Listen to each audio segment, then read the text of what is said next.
Hello dear students, welcome to Sri Academy of Science Karad. So in last lecture what we have studied what is self-inductance. What is the equation for self-inductance? That is L is equal to phi upon I or L is equal to minus E upon di upon dt. म्हणजे तुम्हाला दोन statement मिळतात. एक formula म्हणजे L is equal to phi upon I आणि दुसरा म्हणजे L is equal to minus E upon di upon dt. बरोबर. मला दोन स्टेटमेंट झाले त्याचा फॉर्म्युला घेतला तो म्हणजे सेल्फ इंडक्टन्स साठी तो म्हणजे L इज इक्वल टू. बरोबर. आता त्या सेल्फ इंडक्टन्स मध्ये आपल्याकडे सिंगल कॉइल होती. त्या सिंगल कॉइल मध्ये जो ईएमएफ प्रोड्यूस झाला तो ईएमएफ कसा होता? येणाऱ्या करंटला त्यानं काय केलं? अपोज केलं. बरोबर. म्हणजे येणाऱ्या करंटला अपोज केलं म्हणजे त्यानं अजून एक करंट काय केलं? प्रोड्यूस केला in the opposite direction of given current. Okay. मग त्या ईएमएफ ला आपण काय म्हणतोय? Back EMF. त्या ईएमएफ ला काय म्हणतोय आपण? Back EMF. हे ऑलरेडी आपण त्या सेल्फ इंडक्शन मध्ये स्टडी केलेलं आहे. आता इथं तुम्हाला म्युच्युअल इंडक्टन्स तुम्हाला बघायचं आहे. मग ह्या म्युच्युअल इंडक्टन्स मध्ये तुम्हाला कॉइल किती दिलेले? तर दोन कॉइल तुम्हाला दिलेले. मग त्या पहिल्या कॉइलला आपण काय म्हणतोय? Primary coil which is denoted by P आणि दुसऱ्या कॉइलला काय म्हणतो? Secondary coil which is denoted by S. मग आता प्रायमरी कॉइल हा कुठं कनेक्ट केलाय? Connected to the cell E key tap key K. बरोबर. आणि दुसऱ्या सेकंडरी कॉइलला फक्त काय जोडलाय? गॅल्व्हनोमीटर जोडलेला आहे. म्हणजे तुम्हाला काय करायचं आहे? एका कॉइल मधनं करंट पास करायचा आहे. तुम्हाला फ्लक्स तुम्हाला ह्या सेकंडरी कॉइल मध्ये बघायचा आहे. येते लक्षात? बरोबर. आता मी काय म्हणतोय? या इकडच्या करंट पासून तुम्हाला इकडे एक करंट तुम्हाला काय करायचंय? प्रोड्यूस करायचंय. मग आता तुम्ही ही जर कॉइल काढली तर तुमचा एकच कॉइल झाला म्हणजे तुम्हाला काय मिळेल? सेल्फ इंडक्शनच तुम्हाला मिळेल. आणि तुम्ही जर इथली प्रोसेस बघितली तर तुम्हाला इथं बॅक ईएमएफ मिळणार आहे. पण ऍक्च्युली आपल्याला इथं काय बघायचं नाही. आपल्याला काय बघायचं आहे? ह्या एका कॉइल पासून जो दुसऱ्या कॉइल वरती जो इफेक्ट पडेल त्या कॉइल वरती जो इफेक्ट असणार आहे त्याला आपण काय म्हणतोय? Mutual inductance. समजते का? बघा. सेल्फ इंडक्टन्सला एकच फिगर होती, एकच कॉइल होती. जिथं तुम्ही करंट पास केला इथं पण ईएमएफ तयार होणार. तयार झाला की त्यानं करंट तयार केला आणि त्याने या करंटला अपोज केला म्हणजे त्यानं काय केलं? सेल्फ इंडक्शन केलं. पण आपल्याला इथं काय बघायचं नाहीये. आपल्याला कुठं बघायचं आहे? या सेकंडरी कॉइल मध्ये बघायचं आहे. त्यामुळं इथं जो करंट येईल, इथं जो मॅग्नेटिक फील्ड क्रिएट होईल तो मॅग्नेटिक फील्ड कोणाला जाणार आहे? सेकंडरी कॉइलला. आणि तिथं तुम्हाला अजून एक करंट तुम्हाला मिळणार आहे. म्हणजे इथं अजून एक ईएमएफ तुम्हाला मिळेल आणि तो ईएमएफ त्या सेकंडरी कॉइलसाठी आपल्याला लिहायचा. समजलं मी काय सांगितलं? ओके. मग आता बघूया. आता मी काय म्हणतोय? जसं आपण सेल्फ इंडक्शन मध्ये मी जसं सांगितलं होतं की इथून आपण काय करतोय? इथून आपण सेल अप्लाय करतोय म्हणजे इथून आपण पोटेन्शियल अप्लाय केलं. पोटेन्शियल अप्लाय केलं म्हणजे करंट आपण अप्लाय करतोय. तो करंट आपला कुठून कुठे वाढणार आहे? 0 पासून 3 अँपिअर पर्यंत वाढणार आहे. म्हणजे इथं तो करंट काय झाला? Current increases. बरोबर का? 0 to 3 अँपिअर करंट इन्क्रीजेस. म्हणजे हा करंट इन्क्रीज व्हायला कमीत कमी वेळ लागेल. म्हणजे चालू केलं की लगेच तुम्हाला 3 अँपिअर मिळणार आहे का? किंवा एका तासात मिळणार आहे का? एका तासात मिळत नाही. म्हणजे कमी वेळ आहे. अगदी कमी. म्हणजे मी म्हणू शकतो in micro second. Micro second एवढा वेळ लागेल. म्हणजे 0.00001 सेकंड मध्ये तुम्हाला काय होईल? तो करंट तुम्हाला 0 पासून 3 अँपिअर मिळेल. मग या मायक्रो सेकंड मध्ये तुमचा तो करंट काय झाला? इन्क्रीज झाला. मग तो करंट इन्क्रीज झाला की तुमचा मॅग्नेटिक फील्ड पण काय झाला? इन्क्रीज झाला. मग तुम्हाला काय मिळाला? Flux also increases. समजलं का इथपर्यंत? ओके. एक डायग्राम मी इकडे ड्रॉ करतो. ही प्रायमरी कॉइल, ही secondary coil. Primary coil, secondary coil. इथून करंट गेला तो म्हणजे किती? करंट गेला तो म्हणजे आय. ठीक आहे. किंवा स्मॉल आय. करंट गेला किती? Small I. करंट गेल्यानंतर इथं मला काय मिळालं? इथं मला मिळाला तो म्हणजे मॅग्नेटिक फील्ड.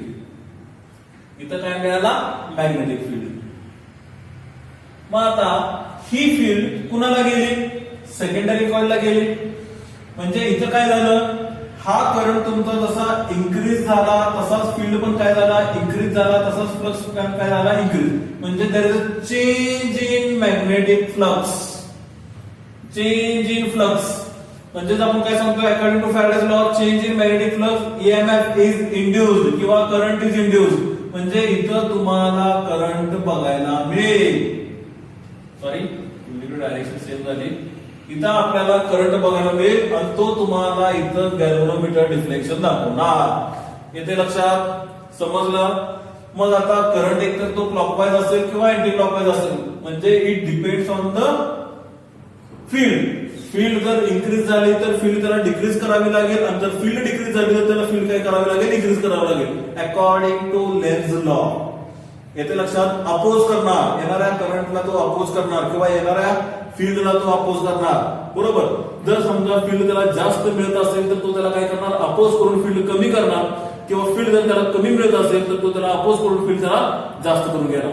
बरोबर? म्हणजे it depends on the magnetic flux. कसा असेल तो? Increase or decrease. इन्क्रीज असेल तर तो त्याला डिक्रीज करेल, डिक्रीज असेल तर त्याला तो इन्क्रीज करेल. बरोबर? मग आता या प्रायमरी मध्ये मी करंट चेंज केला. when there is a change in current, there is a change in magnetic field. When there is a change in magnetic field, there is a change in magnetic flux, and this flux is linked with the secondary coil, and that is the change in magnetic flux which produces induced current in the secondary coil. म्हणजे काय केलं कळलं का? इथं आपण primary मध्ये current pass केला, current इथं वाढला की इथला फील्ड वाढला, फील्ड वाढला की फ्लक्स वाढला, आणि तो फ्लक्स कुणाला गेला? सेकंडरीला गेला. मग आता ह्या सेकंडरीला फ्लक्स तुमचा चेंज मिळाला, म्हणून तुम्हाला इथं काय मिळाला? करंट मिळाला. मग हा करंट कोणता आहे? तर इंड्युस्ड करंट. हा करंट कोणता आहे? Induced current. म्हणजे प्रायमरी कॉइलचा इफेक्ट आपण त्या सेकंडरी कॉइलवरती बघतोय. येते लक्षात? समजतंय? मग आता इक्वेशन मला लिहायचं आहे. म्हणजे आता सेल्फ इंडक्शन मध्ये काय होतं? इथंच करंट प्रोड्यूस केला, इथं ईएमएफ क्रिएट केला, इथं त्या करंट त्याला अपोज केलं, म्हणून त्याला आपण काय म्हणतो? तर सेल्फ इंडक्शन. इथं एका कॉइल पासून दुसऱ्या कॉइल वरती इफेक्ट बघतोय, म्हणून त्याला आपण काय म्हणतोय? Mutual induction. Mutual induction. ठीक आहे? म्हणजे त्याला आपण म्हणतो म्युच्युअल इंडक्टन्स. समजलं? आता बघा इक्वेशन आपल्याला लिहायचं आहे. मग आता इक्वेशन लिहिण्यापूर्वी मी काय म्हणतो? आता ह्यातला करंट जो असेल त्याला मी म्हणतो प्रायमरी करंट. ह्याच्यातले नंबर ऑफ टर्न्स असतील त्याला मी म्हणतो प्रायमरी नंबर ऑफ टर्न्स. बघा इथला जो करंट असेल त्याला मी म्हणतो आयपी. पी म्हणजे काय? Primary current. इथं एन नंबर ऑफ टर्न्स आहे त्याला मी म्हणतो एनपी. इथं जो फ्लक्स क्रिएट झाला त्याला मी म्हणतो फायपी. बरोबर? तसंच सेकंडरी मध्ये जो करंट जो मिळाला त्याला म्हणूया आपण आय एस, आणि इथं जे नंबर ऑफ टर्न्स आहे त्याला म्हणूया N number of secondary for N S, आणि जो फ्लक्स क्रिएट झाला त्याला म्हणूया इथं फाय एस. बरोबर? मग आता इथला प्रायमरीतला फ्लक्स हा कुठे गेला? सेकंडरीला गेला. म्हणजे इथं त्याला सेकंडरीला फ्लक्स मिळाला, तर चेंज इन मॅग्नेटिक फ्लक्स, आणि या फ्लक्समुळे करंट तुमचा मिळाला, तो म्हणजे इंड्युस्ड करंट. बरं, इथं फ्लक्स तुम्हाला कुणापासून मिळाला? या करंट पासून मिळाला, आयपी. बरोबर का? आयपी तुमचा चेंज झाला, आयपी चेंज झाला की तुमचा फील्ड चेंज झाला, फील्ड चेंज झाला की तुमचा फाय चेंज झाला. मग तो फ्लक्स कुणाला गेला? सेकंडरीला गेला. बरोबर? म्हणजे तो काय झाला? आता फाय एस झाला. मग हा फाय एस कुणामुळे मिळाला? तर ह्या आयपी मुळे मिळाला. म्हणजेच मी असं म्हणू शकतो का? Phi S is directly proportional to IP. Phi S is directly proportional to IP. म्हणजे सेकंडरी कॉइल मधला जो फ्लक्स आहे तो कुणामुळे आहे? प्रायमरी करंट मुळे आहे. त्यामुळे Phi S is directly proportional to IP. समजलं? म्हणजेच काय येणार इक्वेशन आता? Phi S is equal to M into IP. मग M काय आहे? M is the mutual inductance. Mutual inductance किंवा constant of proportionality. M is the mutual inductance. Equation मी अरेंज केलं, किती मिळेल मला? M is equal to phi S upon I P. This is our formula. ह्याला मी एक इक्वेशन नंबर 1 म्हणतो, ह्याला इक्वेशन नंबर 2 म्हणतो. मग जसं L is equal to phi upon I होता, तसंच मला M is equal to phi S upon I P. फक्त सेकंडरी मधला फ्लक्स आणि करंट कुठला? प्रायमरी मधला. म्हणजे आता इथं मी डेफिनेशन लिहू शकतो. Mutual induction is defined as, किंवा mutual inductance is defined as the ratio of change in magnetic flux in the secondary coil to the current in the primary coil. Secondary मधला flux आणि इथला primary मधला current म्हणजेच ratio of magnetic flux in the secondary coil to the current in the primary coil. समजले तर पर्यंत कळालं. नाव आता हे जे कॉइल्स आहेत हे कुणावरती डिपेंड आहेत किंवा त्याचा इंडक्टन्स कुणावरती डिपेंड असणार आहे तर नंबर ऑफ टर्न्स वरती. बरोबर, नंबर ऑफ टर्न्स वरती. मग आता इथं फाय कुठला आहे तर सेकंडरीचा फाय आहे म्हणजे इथला नंबर किती आहे तर एनएस. म्हणजेच मी इक्वेशन कसं लिहू नाव वी नो काय main equation N phi S ns phi s is equal to m into ip. Okay, differentiating on both sides काय मिळेल equation ns d phi s by dt is equal to m पुन्हा constant म्हणजे काय मिळेल di upon dt. मग आता n d phi by dt म्हणजे काय मिळतं तुम्हाला e आणि तो म्हणजे minus is equal to m di upon dt. बरोबर, म्हणजे e is equal to minus m di upon dt हे तुमचं फायनल एक्सप्रेशन. बरं, ईएमएफ कुठे क्रिएट झाला सेकंडरी कॉइल मध्ये क्रिएट झाला कारण इथं सगळीकडे एस आहे. बरोबर, म्हणजे s is equal to minus m di by dt. म्हणजे जसं तुम्हाला त्या सेल्फ इंडक्शन मध्ये इक्वेशन मिळालं तसंच तुम्हाला इथं पण सेम इक्वेशन मिळतंय, फक्त इंडक्टन्स बदलतोय. तिथं तुम्हाला सेल्फ मिळत होता, इथं तुम्हाला म्युच्युअल मिळतोय. तो म्हणजेच एम. जरी इक्वेशन तुम्ही अरेंज केलं तर तुम्हाला एम इज इक्वल टू किती मिळणार आहे minus ds upon di upon dt. म्हणजे परत त्याचा एसआय युनिट जर बघितलं वोल्ट सेकंड अपॉन एम्पियर म्हणजेच त्याला आपण काय म्हणतोय हेनरी. H कॅपिटल H आणि त्याचे डायमेन्शन काय राहणार similar to dimension of inductance म्हणजे कुठला सेल्फ इंडक्टन्स. आणि तो किती होता L2 M1 T -2 I -2 L2 M1 T -2 I -2. Check करा फक्त. तर समजलं असेल तर पॉज करा आणि नोट डाऊन करून घ्या, स्क्रीनशॉट मारून घ्या. स्क्रीनशॉट मारा. कळाले तर बरेच.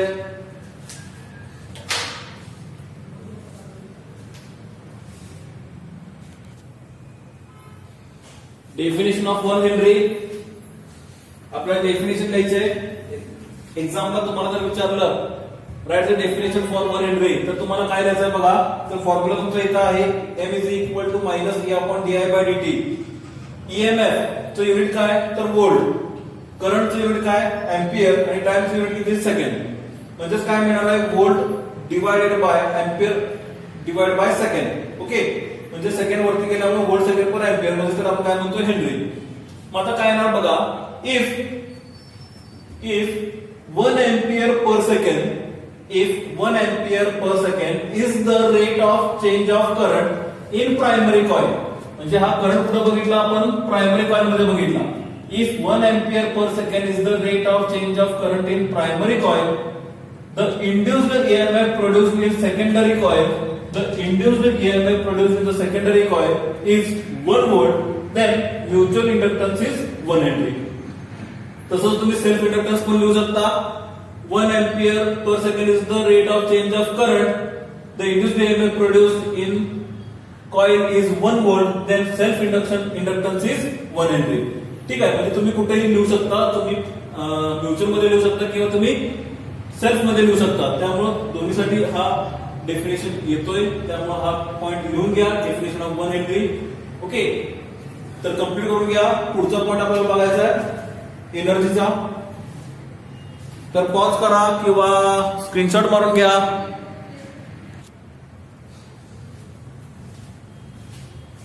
दिस is our next point, that is energy stored in magnetic field. जे मगाशी आपण सेल्फ इंडक्शन नंतर आपण जी एनर्जी फाइंड केली होती तीच एनर्जी इथं पुन्हा फाइंड करायची. म्हणजेच आता एनर्जीचं इक्वेशन तर आपल्याला माहित आहे, जे ऑलरेडी आपण पाठीमागच्या लेक्चर मध्ये प्रूव्ह केलंय. आणि ते इक्वेशन म्हणजे समथिंग तुम्हाला एनर्जी तुम्ही E is equal to half of Li02 असं ते इक्वेशन मिळालं. मग तेच इथं तुम्हाला प्रूव्ह करायचं आहे. मग आता इथं एनर्जी सांगायचे which is stored in the form of magnetic field. तुम्हाला आठवत असेल मी मागच्या लेक्चरमध्ये तुम्हाला असं म्हणलं होतं कॅपॅसिटर हा काय करतोय एनर्जी स्टोअर करतोय in the form of electric field capacitor stores the energy in the form of electric field इथं इंडक्टर काय करतोय stores the energy in the form of magnetic field बरोबर म्हणजे तिथं जसं कॅपॅसिटन्सनं काम केलं होतं तसं आता इथं काय करणार आहे इंडक्टन्स तसं काम करणार आहे ओके मग आता त्या कॅपॅसिटरसाठी आपल्याला फॉर्म्युला माहित आहे का त्या कॅपॅसिटरसाठी जी एनर्जी आपण फॉर्म केली in the form of different forms तर ती एनर्जी मी इथं लिहितो we know energy for capacitor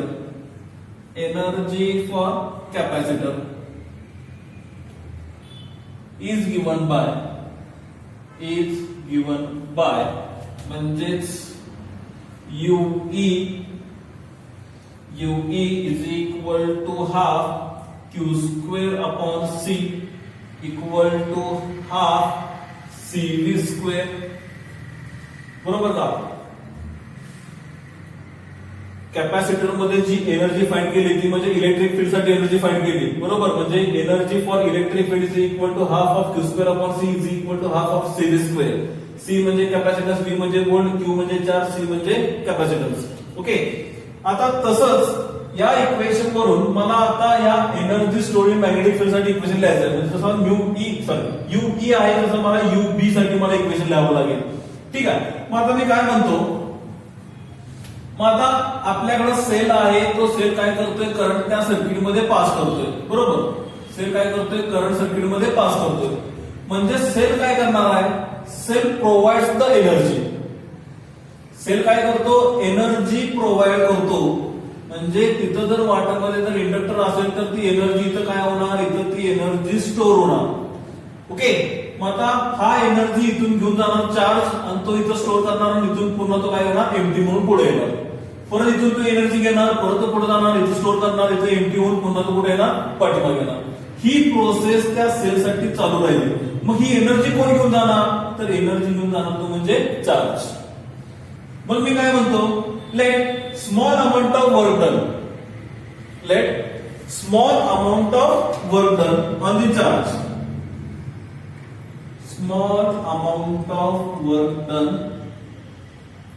small amount of work done on charge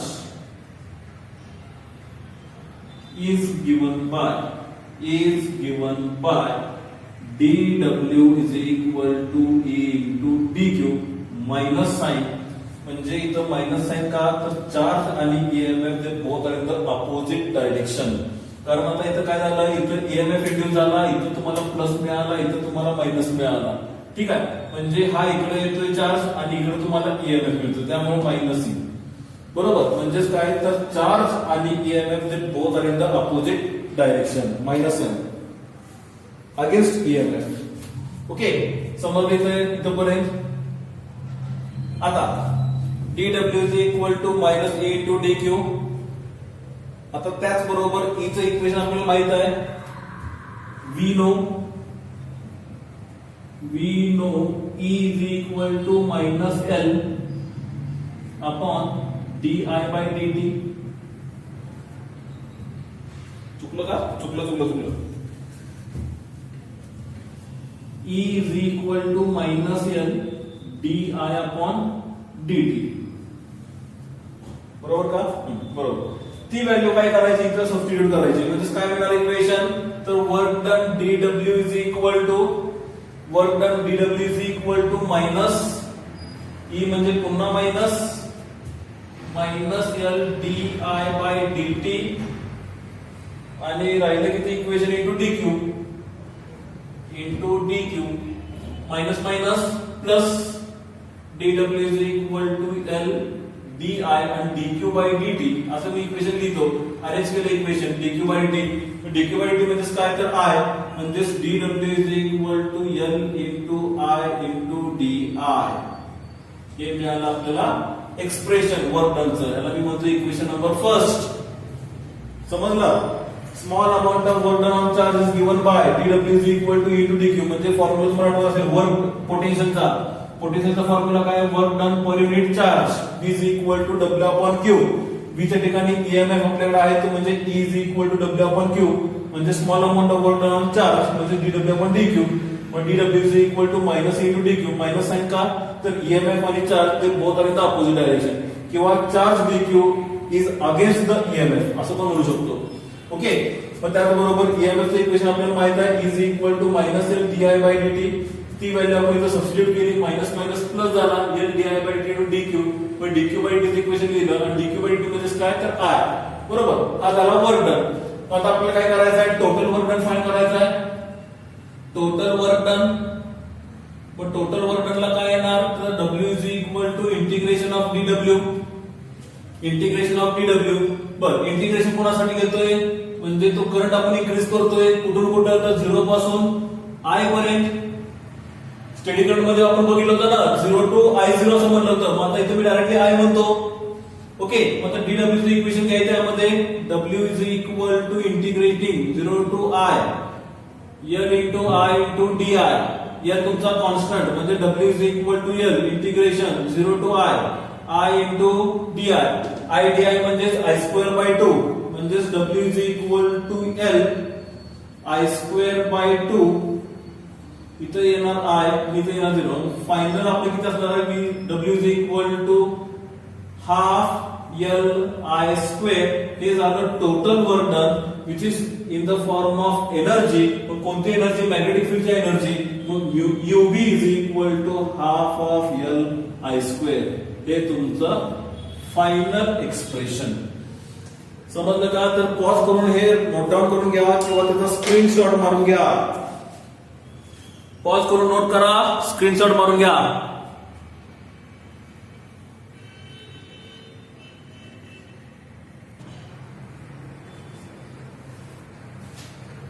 last point of the lecture today's lecture शेवटचा पॉइंट आहे काय म्हणले इथं energy density of a magnetic field आता ही एनर्जी डेन्सिटी तुम्ही इलेक्ट्रिक फील्ड मध्ये पण काढू शकता आता त्यामध्ये तुम्हाला इलेक्ट्रोस्टॅटिक मध्ये हा पॉइंट दिला नव्हता पण तुम्ही या इक्वेशन वरून तुम्ही तिथं इलेक्ट्रिक फील्ड साठी तुम्ही इक्वेशन फाइंड करू शकता बरोबर कारण ते इक्वेशन कसे एनालॉगस आहेत ओके मग जसं आता एनर्जी आपण बघितली तसंच आपल्याला डेन्सिटी पण त्याच्यामध्ये बघता येत आहे मग आता पहिल्यांदा म्हणजे what is mean by energy density of magnetic field मग आता डेफिनेशन मी तर लिहिलेले the energy store per unit volume is called energy density the energy store per unit volume is called energy density म्हणजे जी काय आपल्याकडे कॉइल आहे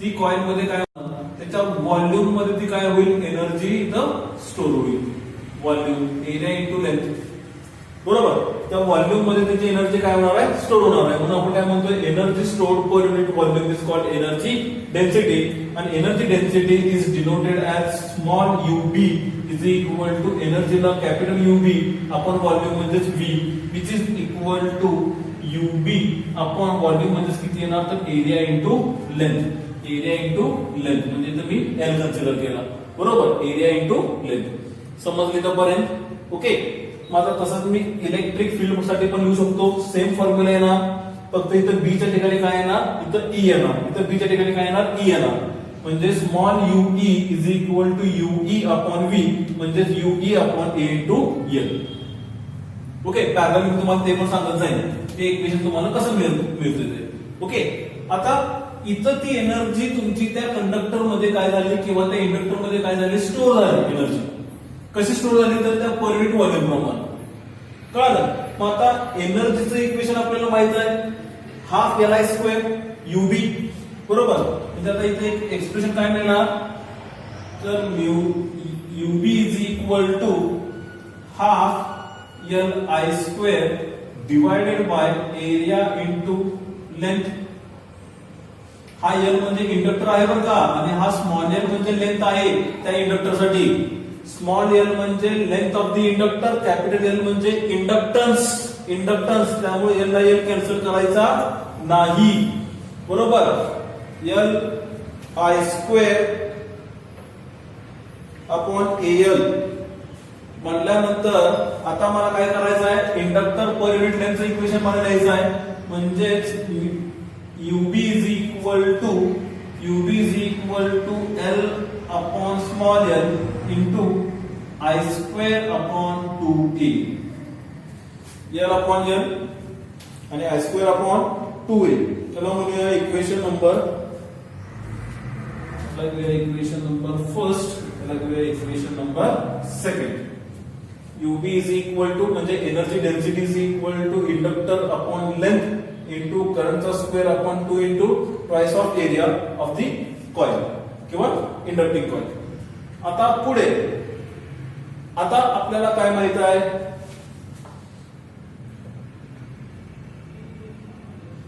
for long solenoid inductance per unit length. बघा मी काय म्हणतोय, for long solenoid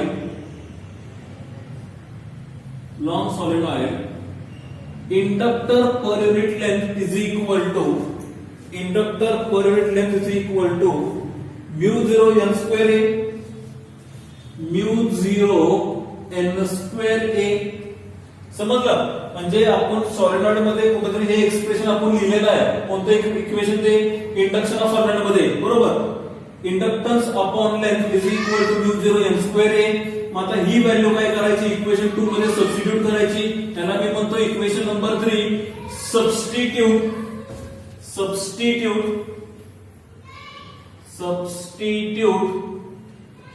equation 3 in equation 2. Substitute equation 3 in equation 2 म्हणजे काय मिळणार इक्वेशन बघा बरं. तर आता ही व्हॅल्यू इथे सबस्टिट्यूट करायची म्हणजे काय ना, तर energy density is equal to mu 0 n square I square a upon 2a. इथं a ला a काय झाला, कॅन्सल, बरोबर. म्यू 0 n स्क्वेअर a आणि हा I square, mu 0 n square a आणि हा I स्क्वेअर आणि अपॉन 2a, बरोबर. a ला a काय झाला, कॅन्सल. राहिलं किती, तर energy density is equal to mu 0 n square I square upon 2, n square I square upon 2, n square I square upon 2. समजलं इथपर्यंत? समजलं? तर त्याचबरोबर याला मी म्हणतो आता equation number 4. But for solenoid B is equal to mu 0 ni. For solenoid B is equal to mu 0 ni म्हणजे mu 0 आहे, n पण आहे आणि I पण आहे, बरोबर. म्हणजेच मी तिथं काय करू शकतो,